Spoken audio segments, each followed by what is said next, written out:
Tucker will be watching tomorrow night. This is a Fox News alert. Tonight, we have more evidence of Obama, deep state, shadow government holdover, saboteurs. They are breaking laws, all in an effort to undermine and delegitimize the newly elected president. NBC News in particular is on a political jihad against the president and his administration. And that is tonight's opening monologue. All right, tonight we've hit a new low in terms of privacy as we know it here in our country, and it should deeply concern all of you, the American people. Now, just a short time ago, one of the Trump-hating hosts over at NBC News, who is really one of the leaders of the alt-left propaganda, destroy Trump at all cost media, well, she got her hands on President Trump's 2 pages of his 2005 tax return.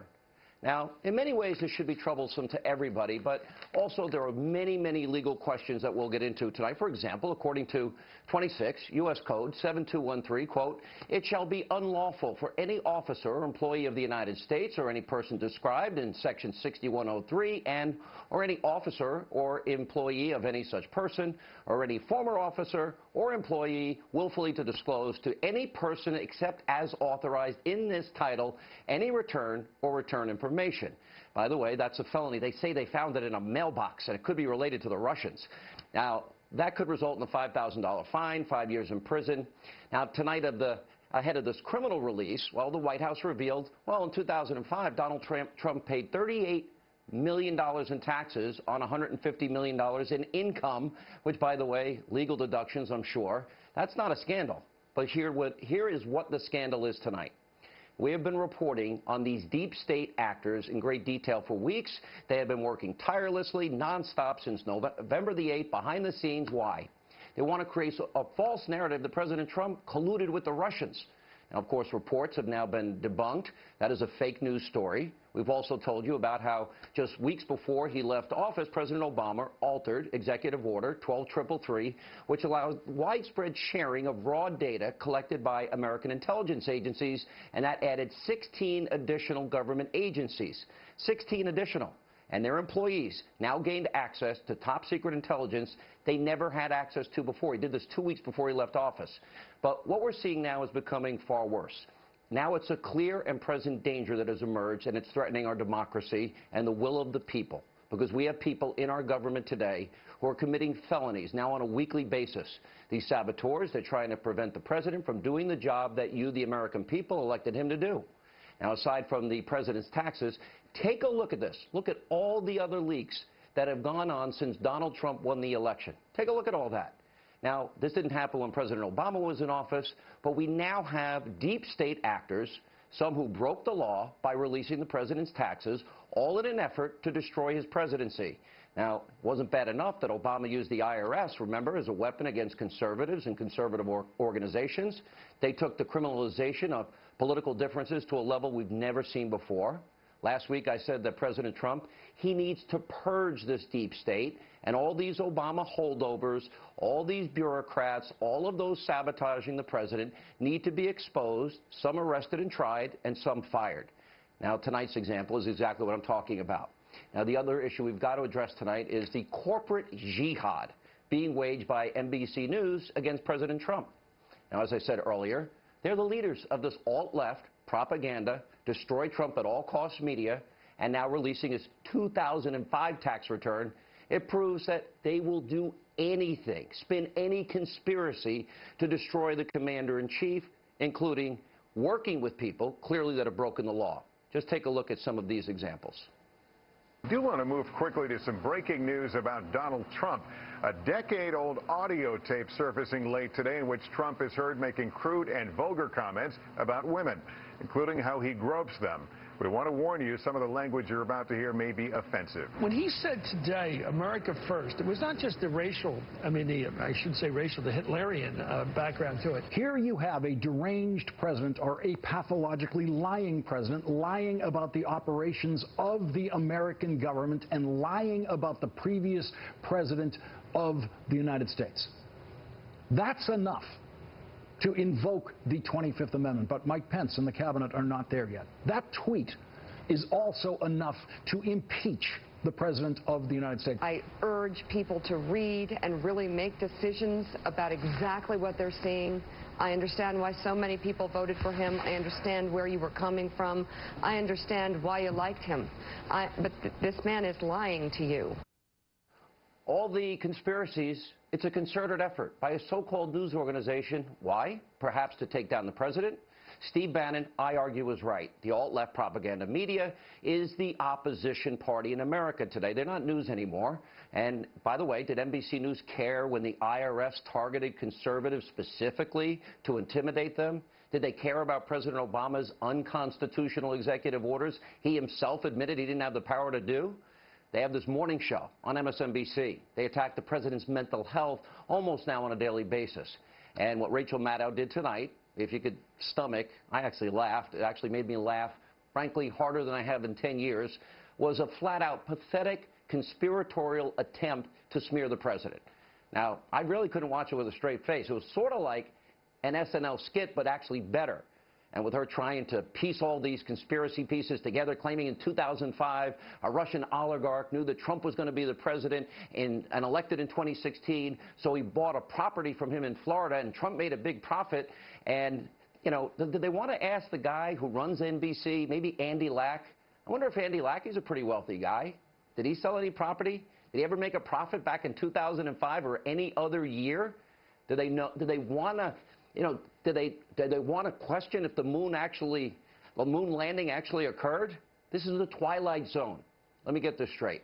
Russia knew in 2005 that Trump would be president in 2016, but if you watch the tape on election night, even up to the last minute, NBC News didn't think it was possible that Donald Trump would become president.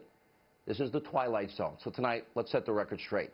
NBC is not news. It is deep state Obama propaganda television. Here with reaction from the American Center for Law and Justice, Jay Sekulow, editor-in-chief of Life Zet, nationally syndicated radio host, Fox News contributor Laura Ingraham. All right, Jay, legal side, is all of this legal? Well, no. I mean, the disclosure of tax return information or the tax return itself from, for instance, an IRS source is a violation of not only the criminal code 7213, but also is a direct violation of the Internal Revenue Manual. I was a lawyer with the Office of Chief Counsel for the Internal Revenue Service. The IRS was our client, and we were instructed and had to sign documents that you could not disclose taxpayer information. So the release of taxpayer information here, Donald Trump's taxpayer information, if it came from the IRS or somebody that was formerly with the IRS, well, that is a felony. Well, I guess it could have come from a bank, but wouldn't that be illegal, too, if somebody's releasing somebody's taxes? So, sure, if they got it from a source and then released it knowing that, that would be a violation as well. And would it be a violation by NBC, or would it be a violation of the person that leaked it? So I looked at that, Sean, because what NBC would assert, and Rachel Maddow did assert this, that this was protected by the First Amendment. But it depends upon the way in which, if it was solicited, for instance, by the reporter, that is not protected speech. So I think this First Amendment argument also misses the point. Listen, I may surprise you. I give her the benefit of the doubt. I'll give her the benefit of the doubt that she has a right to report it. And wherever Laura's rolling her eyes, and when Laura rolls her eyes, that's bad for me. Go ahead.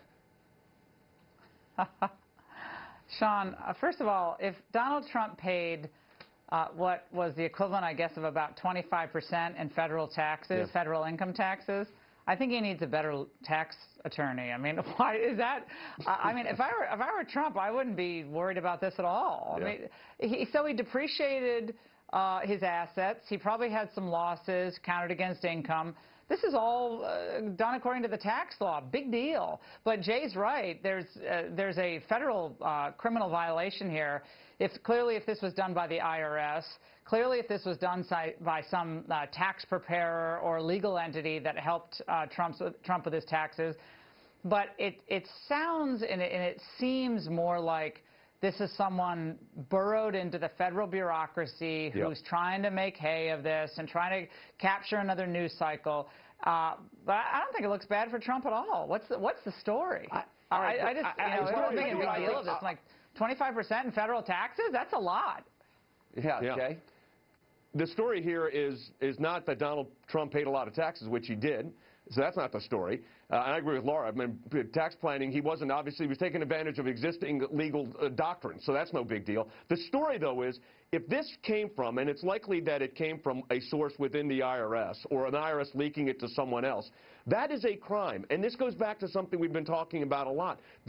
Inside these agencies are these individuals that are so opposed to anything this president does that they would go to this extent to violate the law. And should we be shocked? I mean, I handled the cases where the IRS targeted conservative organizations, and I always said that it wasn't just Lois Lerner. Yeah, yeah. All right, the Obamas paid a 19% effective tax rate in 2015. You know, not 17 years, you know, not 10, 11 years ago. But here's my point. There's a bigger issue here because it's almost weekly now that the deep state, Obama holdovers, they're out there sabotaging.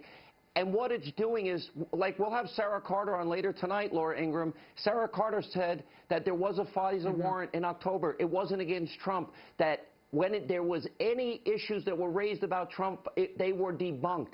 But night after night since November 8th, this false narrative keeps getting reported. And this is what they'd have you believe at NBC tonight, that Donald Trump sold the house to a Russian oligarch in 2005. He made a big profit. They knew in Russia that he'd be president in 2016, he'd be elected. Yeah. And that somehow that he was buying influence way back then just in case he became president. There's something really twisted and sick that they call themselves a news organization here.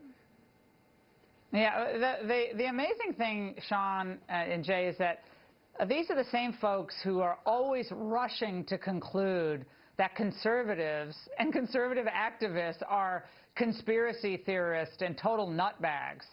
But I would argue that they're the real fanatics. The American people have moved on from all of these fake controversies. They're trying to figure out, okay, am I going to get the health care that I can afford? Will the country start working again? Will the government start governing again? And meanwhile, the Democrats are always on yesterday's storyline that's invariably concocted, invariably picked up from dribs and drabs of George Soros-funded media organizations that pose as media organizations. But there's no there. And yet they have to keep beating the drum. Otherwise, what do? They talk about how great, our foreign policy was under Obama, or how Hillary had all the answers. I mean, we know Russia got more powerful over the last 8 years of Barack Obama. We know Russia got uranium interests in the United States. We know the reset didn't work. We know that Hillary's brother was involved in all those weird hazelnut deals in the former Soviet republic. So all this stuff was happening. They have no argument, so they have to go back to this nonsense. Yep. And I think the American people are very smart about what's happening. I think Newt Gingrich is right about this. They're very smart and very savvy. I got to take a break, but I will tell you there is a danger here to all of this. I mean, the breathless, hysterical reporting every single morning, noon, and night on this network it's actually, there's a danger here that we've got to explore. We'll get back into the legal angle. We'll have more with Laura Ingraham, Jay Sekulow right after the break. Also coming.